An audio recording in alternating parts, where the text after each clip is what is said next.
अरे प्रभु को गिन गिन के गालियां देता था शिशुपाल। ये जब शिशुपाल प्रकट हुआ तो बुआ का ही लड़का था, 4 भुजाएं थी।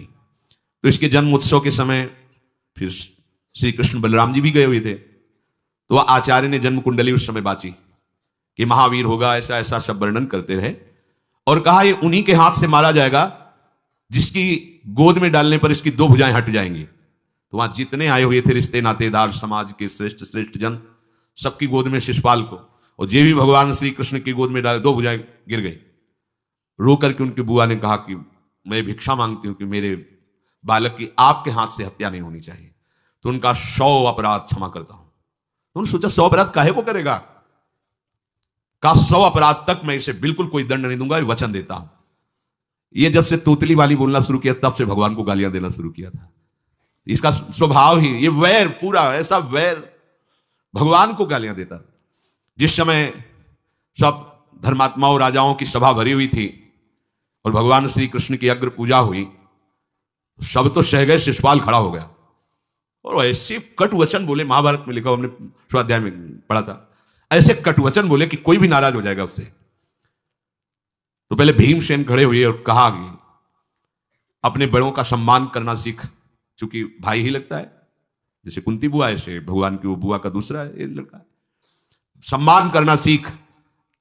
अगर तू ऐसे ही बोलता रहा तो यही मैं तेरा गला काट दूंगा। ऐसे कहा बैठ जा ब्रकोदर, बहुत खाने वाला, तू क्या मेरे से लड़ेगा।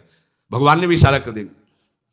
जब देखा कि ये बोलता ही चला, भीष्म जी खड़े हुए और भीष्म जी ने कहा मैं श्री कृष्ण के चरण आसक्ति चित्त वाला हूं, अगर अब एक भी शब्द यहां बोला इसने तो मैं किसी की नहीं सुनूंगा, इसको नष्ट कर दूंगा और दोनों सभाओं के सर पर पैर रखता हूं जो श्री कृष्ण का विरोध करे उसके लिए मैं पर्याप्त हूं। भगवान ने कहा चुप रहो शांत रहो, सबको बैठा ला।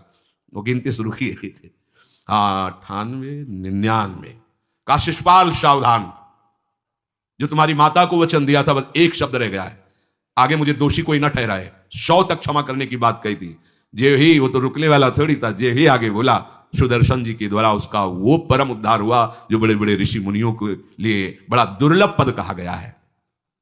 गोपीजनों ने सौंदर्य माधुर्य निधि भगवान को अपना कांत माना, प्रीतम माना।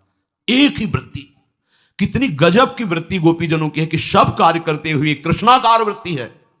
बेचने दही जा रहे हैं, बोल रहे कोई कृष्ण ले ले, दामोदर ले ले, माधव ले ले, कैसी वृत्ति है देखो, कैसी उच्च कोटि की अवस्था है। किसी भी भाव से हमारे प्रभु से जुड़ जाए तो इच्छा द्वेष दोनों से वो मुक्त हो जाए।